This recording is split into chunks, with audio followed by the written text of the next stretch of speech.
We have a lot of choices to make about our diet. Add to that doing the right thing when it comes to preventing or treating a chronic disease, fighting a virus, or losing weight, and suddenly our nutrition choices can seem almost overwhelming. Well, I'm here to help. Welcome to the Nutrition Facts Podcast. I'm your host, Dr. Michael Greger. Today we conclude our two-part series on fasting and cancer, and we start with a story about how the benefits of short-term fasting translate in the clinical setting. The first randomized prospective clinical evaluation of the effects of fasting on chemotherapy, the incidence of chemotherapy-induced nausea and vomiting in cancer patients, was published in 2014, but the patients were dogs. Cancer-bearing dogs presenting at a veterinary hospital were randomized to be fasted for 24 hours before chemotherapy, and those that were significantly less likely to suffer from vomiting, only 1 in 10, compared to 2 out of 3 in the non-fasted group, which is great, but what can that tell us about human medicine? Evidently, not much. It's nearly impossible to rely on most animal data to predict whether or not an intervention will have a favorable clinical benefit-risk ratio in human subjects. For example, mice have a metabolic rate approximately 7 times higher than humans, so a single day of fasting can cut lean body mass about 15%. It would take over a month of fasting in people, so that dramatic study on mice showing 100% alive versus 100% dead on high-dose chemo, depending on whether they were fasted for 60 hours, what can that really tell us? And when it comes to cancer, rodents can bear massive tumor loads, whereas people generally waste away and die when tumor masses reach just 1,000th of our body weight. You can't even necessarily extrapolate from one rat to another, even within the same strain bought from different dealers. The only way to see what happens in humans, the only way to guarantee findings are relevant, is to study people. The theory is that combining fasting cycles with chemotherapy could extend the survival of advanced-stage cancer patients by both retarding tumor progression and reducing side effects, or even providing an alternative to chemotherapy altogether in early-stage cancer patients. But that's all contingent on it being confirmed in human clinical trials. First, there were case series. Several patients diagnosed with a variety of cancers elected to undertake fasting prior to chemotherapy and shared their experiences.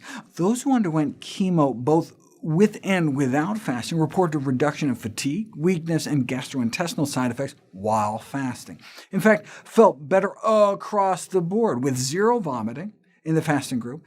The weight loss during the first few days of fasting was rapidly recovered in most of the patients and did not lead to any detectable harm. So overall was looking feasible, safe, with the potential to ameliorate side effects.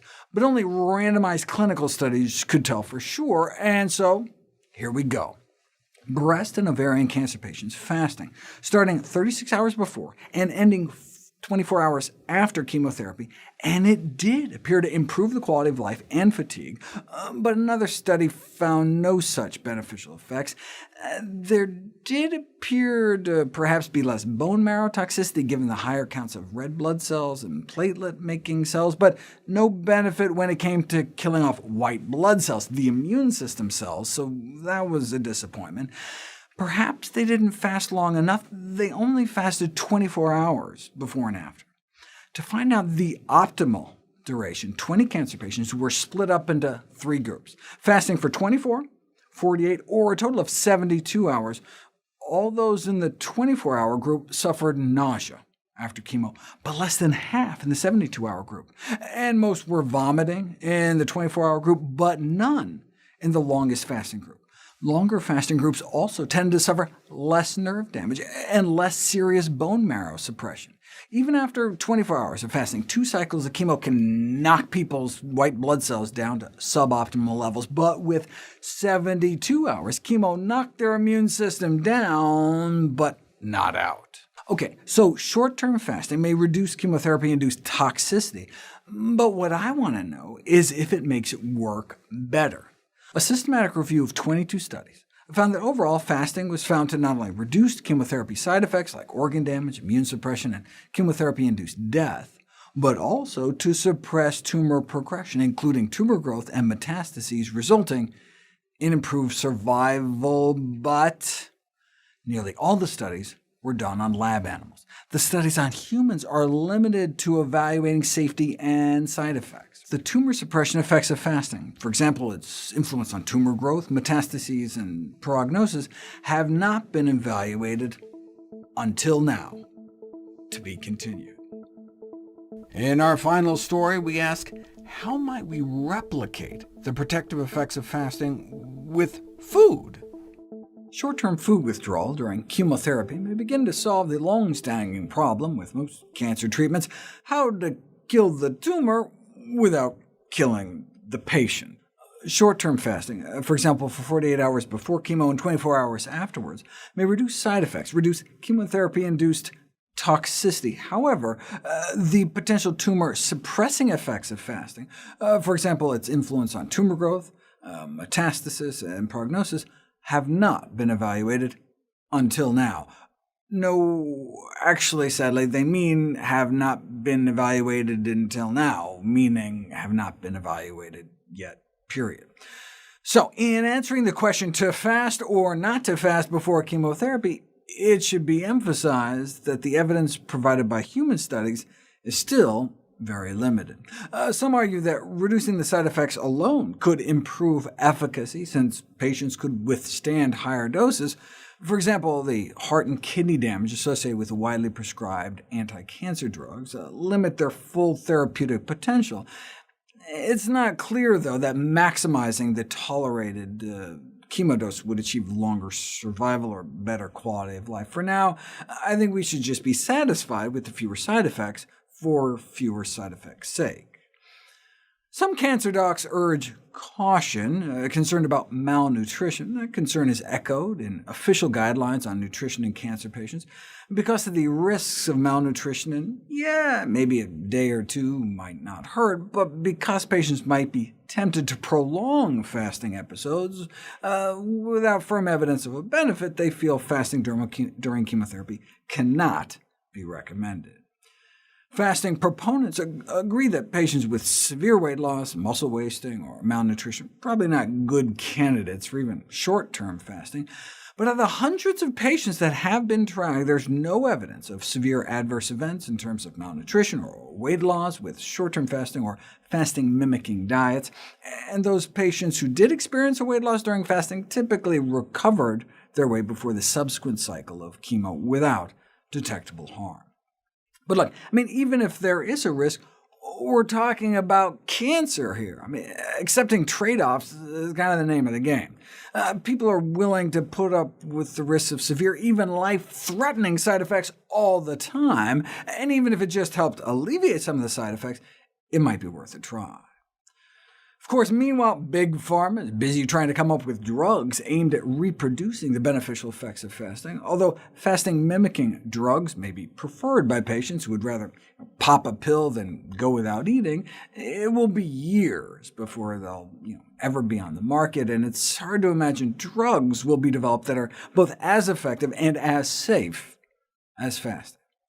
So, is there anything we can tweak in our diet to get similar benefits without having to fast?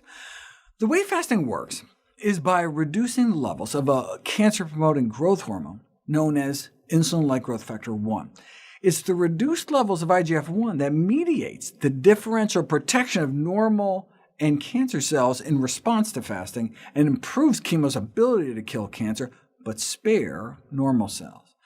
How do we know this? Because restoration of IGF-1 was sufficient to reverse the protective effect of fasting. So, reducing IGF-1 signaling may provide the dual benefits by protecting normal cells while reducing tumor progression, and may even help prevent the cancer in the first place. Fasting isn't the only way to drop IGF-1 levels. Yes, a few days of fasting can cut levels in half, but that's largely because you're cutting your protein intake. Protein is a key determinant of circulating IGF-1 levels in humans, suggesting that reduced protein intake may become an important component of anti-cancer and anti-aging dietary interventions, particularly a reduction in animal protein. If you compare those eating strictly plant-based diets, getting about the recommended daily intake of protein, 0.8 grams per kilogram of body weight, and compare them to people just as slender but eating more typical American protein intake, going on a calorie-restricted diet may lower IGF-1 a little, but eating a plant-based diet can lower it more. So not only may a diet centered around whole plant foods downregulate IGF-1 activity, potentially slowing the aging process, but may be a way of turning anti-aging genes against cancer. We would love it if you could share with us your stories about reinventing your health through evidence-based nutrition. Go to nutritionfacts.org/testimonials. We may be able to share it on social media to help inspire others. To see any graphs, charts, graphics, images, or studies mentioned here, please go to the Nutrition Facts podcast landing page. There you'll find all the detailed information you need, plus links to all the sources we cite for each of these topics. For a vital, timely text on the pathogens that cause pandemics, you can order the ebook, audiobook, or the hard copy of my latest book, How to Survive a Pandemic, or go to your local public library, for that matter. For recipes, check out my new How Not to Diet cookbook. It's beautifully designed with more than 100 recipes for delicious and nutritious meals. And of course, all the proceeds I receive from all the sales of my books go to charity. NutritionFacts.org is a nonprofit, science-based public service where you can sign up for free daily updates on the latest in nutrition research via bite-sized videos and articles. Everything on the website is free.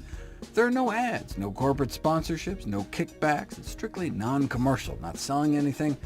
I just put it up as a public service, as a labor of love, as a tribute to my grandmother, whose own life was saved with evidence-based nutrition.